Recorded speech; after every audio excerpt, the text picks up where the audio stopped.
Hello everyone, आप देख रहे हैं एमएलटी एमसीक्यू टेस्ट। आप सभी का बहुत बहुत स्वागत है इस यूट्यूब चैनल पर। हम लोग लगातार प्रैक्टिस सेट करते आ रहे हैं मोस्ट इम्पॉर्टेंट क्वेश्चनों के साथ, पीवाईक्यू एंड नए क्वेश्चन जो एग्जाम से रिलेटेड है, इम्पॉर्टेंट है। सभी क्वेश्चन हम लोग प्रैक्टिस सेट में करते आ रहे हैं। तो आप लोग जल्दी से क्लास में जुड़ जाइए और वीडियो को फटाफट शेयर कीजिए। ज़्यादा से ज़्यादा वीडियो को शेयर कीजिए। डिस्क्रिप्शन में WhatsApp link and Telegram link है, जाकर उसे क्लिक करके ज्वाइन कर लीजिए, जिससे आप लोगों को समय पर नोटिफिकेशन मिलता रहे। तो वीडियो को पूरा देखिएगा, इम्पॉर्टेंट क्वेश्चन है आप लोग आपके एग्जाम के पॉइंट ऑफ व्यू से। आप 2x में देखिए या नॉर्मल में देखिए, लेकिन वीडियो को पूरा देखिए और एमसीक्यू क्वेश्चन को सॉल्व कीजिए। आंसर कमेंट बॉक्स में देते रहिए। चलिए स्टार्ट करते हैं फर्स्ट क्वेश्चन के साथ। Thorny apple shaped crystal is belong to dash. Thorny apple shaped का क्रिस्टल किससे संबंधित है? ऑप्शन दिया A calcium oxalate, B leucine, C cholesterol, D ammonium biurate. Important question है, नोट कर लीजिएगा आप लोग। Thorny apple crystal ammonium biurate से संबंधित है, तो right answer is option D ammonium biurate. अगला सवाल है, at what temperature does the cryostat typically operate for frozen sectioning. Frozen section के लिए क्रायोस्टेट सामान्यतः किस तापमान पर कार्य करता है? -4 degree Celsius, -40 degree Celsius, -20 degree Celsius, -37 degree Celsius. आपको बताना है फ्रोजन सेक्शन जो क्रायोस्टेट के लिए सामान्यतः किस तापमान पर कार्य करता है। तो राइट आंसर है option C -20 degree Celsius. Human body का टेम्परेचर होता है -37 डिग्री सेल्सियस और क्वेश्चन का राइट आंसर है ऑप्शन सी -20 डिग्री सेल्सियस। अगला क्वेश्चन है, which method is suitable for growing stick anaerobic. Anaerobic means absence of oxygen, aerobic means absence of presence of oxygen. ये difference है anaerobic और aerobic में। Option दिया A spread plate method, B stick plate method, C pour plate method, C anaerobic jar method. आपको बताना है growing stick anaerobic method के लिए कौन सी विधि उपयुक्त है। तो क्वेश्चन में एनारोबिक दिया है और ऑप्शन में डी एनारोबिक जार मेथड दिया है। इससे भी आप लोग रिलेट करके आंसर दे सकते हैं। तो राइट आंसर है option D anaerobic jar method. Option D is correct answer. अगला क्वेश्चन है, the active form of vitamin D. Vitamin D का सक्रिय रूप है। ऑप्शन दिया ए अर्गो कैल्सिफेरॉल, बी कॉलेकैल्सिफेरॉल, सी 25 hydroxy cholecalciferol, D 125 D hydroxy cholecalciferol. आपको बताना है विटामिन डी का सक्रिय रूप इन चारों ऑप्शन में से कौन सा है।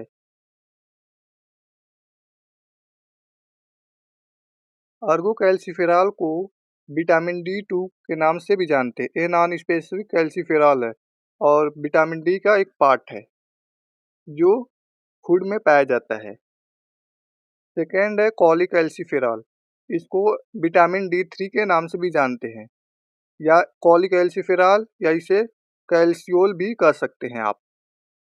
तो क्वेश्चन में कॉलीकैल्सिफेरॉल की जगह कैल्सियोल दिया हो तो आप लोग विटामिन D3 ही समझिएगा या कैल्सिफेरॉल ही समझिएगा। ये विटामिन डी का एक प्रकार है जो स्किन द्वारा प्रोड्यूस होता है। बात करते हैं 25 हाइड्रोक्सी कॉलेकैल्सिफेरॉल। 25 हाइड्रोक्सी कॉलेकैल्सिफेरॉल को कैल्सीफेडियोल के नाम से भी जानते हैं, या 25 OHD। एक क्रूशियल फॉर्म है विटामिन डी का इन दी बॉडी में। और क्वेश्चन का राइट आंसर है option D 125 D hydroxy cholecalciferol. Option D is correct answer. अगला सवाल है, where are parasite like Leishmania donovani and Histoplasma capsulatum detected. Question पूछा है, लिस्मेनिया डोनोवानी और हिस्टोप्लाज्मा कैप्सुलेटम जैसे परजीवी कहाँ पाए जाते हैं। ऑप्शन दिया है, A in intestine, B in macrophages, C in lung, D all of the above. जो पैराजीवी दिए हैं, लिस्मेनिया डोनोवानी, हिस्टोप्लाज्मा कैप्सुलेटम, इसके जैसे परजीवी जो हैं वो कहाँ पाए जाते हैं। राइट आंसर है option B in macrophages. Macrophages में इन जैसे परजीवी पाए जाते हैं, तो right answer is option B. अगला सवाल है, what is the normal range for serum alkaline phosphatase in adult. Very very important question है, आप लोग नोट कर लीजिएगा और याद भी कर लीजिएगा, एग्जाम में क्वेश्चन आएगा ही आएगा। ऑप्शन दिया ए 30-120 इंटरनेशनल यूनिट पर लीटर, बी 50 से 150 इंटरनेशनल यूनिट पर लीटर, सी 70 से 120 इंटरनेशनल यूनिट पर लीटर, डी 100 से 250 इंटरनेशनल यूनिट पर लीटर। आपको बताना normal range serum alkaline phosphatase का इन एडल्ट में। तो राइट आंसर है ऑप्शन ए 30 से 120 इंटरनेशनल यूनिट पर litre. Option A is correct answer. आप लोग याद कर लीजिएगा, एग्जाम में आ सकता है, इंपॉर्टेंट है। अगला सवाल है, germ tube test is used for identification of dash. Germ tube परीक्षण का उपयोग खाली की पहचान के लिए किया जाता है। Penicillium, Fusarium, Aspergillus, Candida albicans. आपको जर्म ट्यूब टेस्ट का उपयोग इन चारों ऑप्शन में से किसकी पहचान के लिए करेंगे, तो जल्दी से आंसर दीजिए। जर्म ट्यूब टेस्ट कैंडिडा एब्लिकेंस के लिए, कैंडिडा एब्लिकेंस के आइडेंटिफाई के लिए यूज करते हैं, तो right answer is option D Candida albicans. ये क्वेश्चन एग्जाम में आ चुका है। अगला सवाल है, which organ is primarily responsible for producing cholesterol. इन चारों ऑप्शन में से कौन सा ऑप्शन कोलेस्ट्रॉल उत्पादन के लिए मुख्य रूप से जिम्मेदार अंग है। Kidney, liver, pancreas, stomach. इन चारों में से कौन सा आर्गन है जो कोलेस्ट्रॉल प्रोड्यूस करता है। इजी क्वेश्चन है, जल्दी से आंसर दीजिए। तो राइट आंसर है option B liver. Liver cholesterol produce करता है, तो ऑप्शन बी करेक्ट है। अगला सवाल है, bilirubin is a by product of the normal breakdown of dash. Bilirubin dash के सामान्य टूटने का एक उत्पाद है। RBC, sugar, bile, creatinine.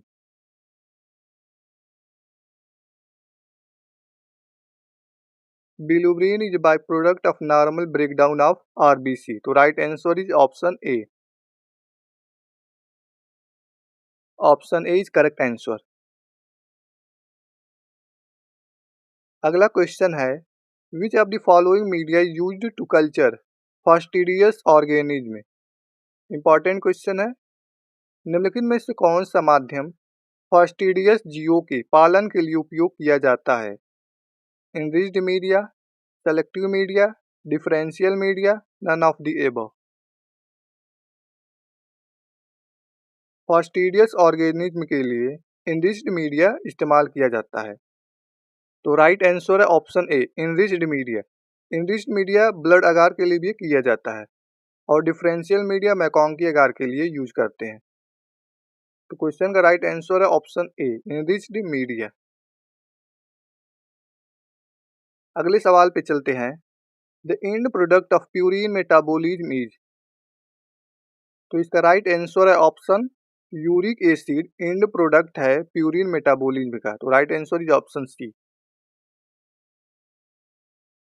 चलिए अगले सवाल पे चलते हैं, if a patient has an allergic reaction which immunoglobulin is most likely involve. यदि किसी मरीज को एलर्जिक प्रतिक्रिया होती है तो कौन सा इम्यूनोग्लोबुलिन सबसे अधिक प्रभावित होगा? बहुत इजी क्वेश्चन है और एग्जाम में इस टाइप का क्वेश्चन आता ही आता है, चाहे किधर से भी घुमा फिरा के क्वेश्चन पूछे। तो इसका राइट आंसर है ऑप्शन डी, IgE। क्वेश्चन में जहाँ एलर्जिक रिएक्शन या पैरासाइटिक रिएक्शन दिख जाए वहाँ IgE का ही रोल होता है। तो right answer is option D. अगले सवाल पे चलिए। All of the following test are done before blood donation except dash. रक्तदान से पहले निम्नलिखित परीक्षण सभी परीक्षण किए जाते हैं एक को छोड़कर। RS टाइपिंग किया जाता है, ABO ग्रुप टाइपिंग किया जाता है, CBC काउंट ए नहीं करते, ए हेमेटोलॉजी में करते हैं। ऑल ऑफ डी होगा ही नहीं, तो राइट आंसर है ऑप्शन सी, CBC। CBC का फुल फॉर्म है कंप्लीट ब्लड काउंट। तो right answer is option C. चलिए अगले सवाल पे।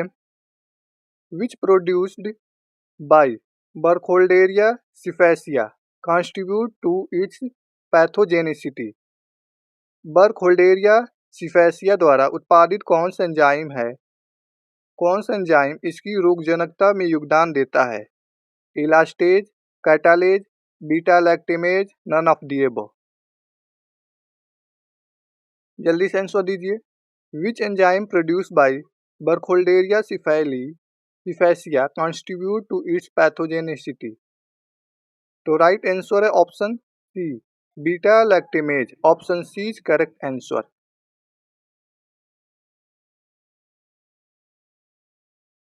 अगले सवाल पे चलते हैं।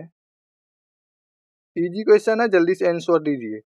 क्वेश्चन है the Lee White method is used for assessing dash. Lee White विधि का उपयोग डैश के आकलन के लिए किया जाता है? Clotting time, bleeding time, prothrombin time, none of these.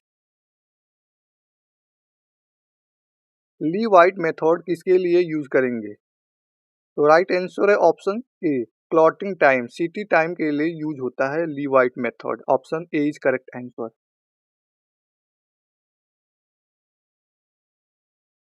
अगला सवाल है which of the following electrolytes primarily affect muscle contraction. निम्नलिखित में से कौन सा इलेक्ट्रोलाइट मुख्य रूप से मांसपेशी संकुचन को प्रभावित करता है? Sodium, magnesium, potassium, calcium. जल्दी से आंसर दीजिए। विच of the following electrolytes primarily affect muscles contraction. तो राइट आंसर है option D, calcium. Muscles contraction के लिए कैल्शियम इलेक्ट्रोलाइट प्राइमरली अफेक्ट करता है। तो right answer is option D. अगले सवाल पे चलिए। अगला सवाल है full form of VMA। VMA का पूर्ण रूप क्या है? इंपॉर्टेंट क्वेश्चन है, एग्जाम में आ सकता है। एग्जाम में एक दो क्वेश्चन जरूर फुल फॉर्म से क्वेश्चन आ रहा है हर एग्जाम में, तो इसका आने की संभावना है 99%। तो आप लोग याद कर लीजिएगा। ऑप्शन दिया A, vanillin malic acid, B van metachromatic acid, C vanillin mandelic acid, D vanil mineral acid. तो राइट आंसर है option C, vanillin mandelic acid. VMA का full form vanillin mandelic acid. Option C is correct answer.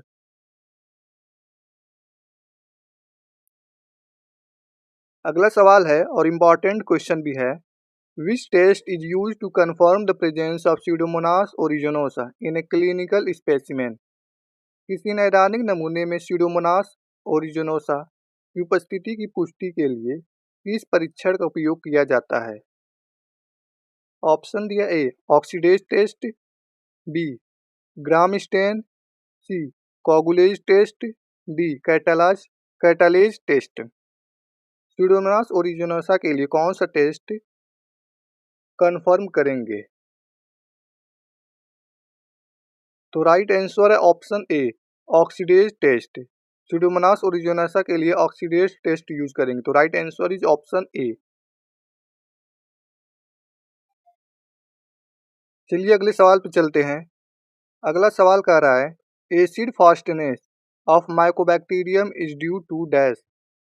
Mycobacterium की अम्ल स्थिरता dash के कारण होती है। ऑप्शन दिया A butyric acid, mycolic acid, acetic acid, carbolic acid. इसके कारण माइकोबैक्टीरियम की अम्लता स्थिर होता है। तो राइट आंसर है option B mycolic acid. Acid fastness of Mycobacterium is due to mycolic acid. The right answer is option B. अगला सवाल है which haemoglobin variant is protective against sickle cell disease. कौन सा हीमोग्लोबिन प्रकार sickle cell रोग के विरुद्ध सुरक्षात्मक है। Haemoglobin C, haemoglobin F, haemoglobin D, haemoglobin A. Question दिया haemoglobin variant is protective against sickle cell disease. Sickle cell disease है तो राइट आंसर होगा option B haemoglobin F. Option B is correct answer.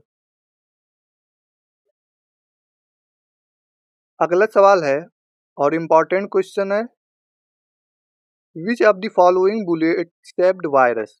निम्नलिखित में से कौन सा bullet आकार का वायरस है। Rabies, corona virus, Ebola virus, none of these. इन ऑप्शन में से कौन सा ऑप्शन बुलेट शेप्ड वायरस है। तो राइट आंसर है option A rabies. Rabies is a bullet shaped virus. तो option A is correct answer. अगला सवाल है which cell is very rich in Golgi apparatus. Which cell is very rich in Golgi apparatus. कौन सी कोशिका Golgi उपकरण में बहुत समृद्ध है। Option A plasma cell, B phagot cell, C red cell, D neutrophil. Plasma cell कोशिका Golgi body उपकरण में रिच है। तो option A is correct answer plasma cell.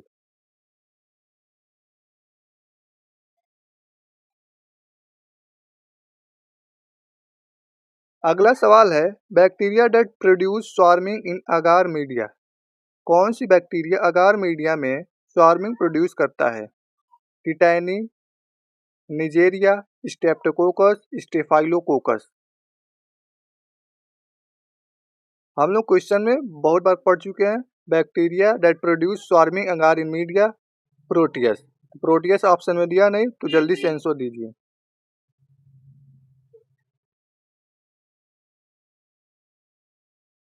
तो प्रोटियस ऑप्शन में दिया नहीं तो जल्दी से आंसर दीजिए। राइट आंसर है ऑप्शन ए टिटैनी। टिटैनी और प्रोटियस ये दोनों swarming in agar media produce करता है swarming. Right answer is option A.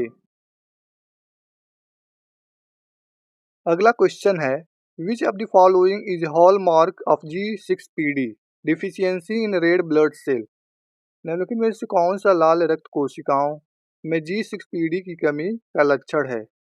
Option दिया A target cell, Heinz bodies, Howell Jolly bodies, none of the above. Important question note कर लीजिए या screenshot ले लीजिए। इंपॉर्टेंट क्वेश्चन है।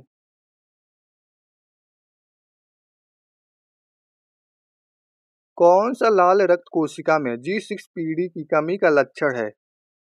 तो राइट आंसर है ऑप्शन बी हेंज बॉडीज। तो option B is correct answer. अगला सवाल है gas gangrene is caused by dash. Gas gangrene dash के कारण होता है। एग्जाम में कई बार आ चुका है गैस गैंग्रीन का क्वेश्चन। ऑप्शन दिया A gonorrhoea, Pseudomonas, Clostridium tetani, Clostridium septicum. Clostridium septicum है राइट आंसर। तो option D is correct answer.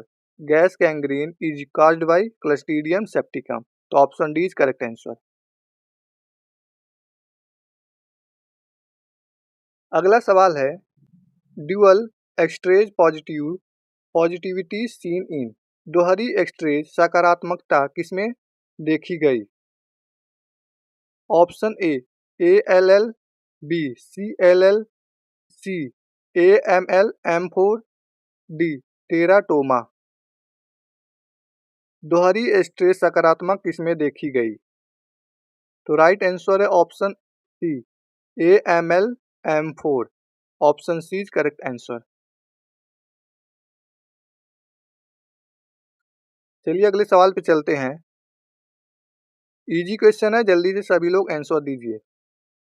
Question है, normal platelet count for adult. आपको नॉर्मल काउंट बताना है प्लेटलेट का। तो राइट आंसर है option B 1.5 to 5.4 lakh per cube mm। तो option B is correct answer.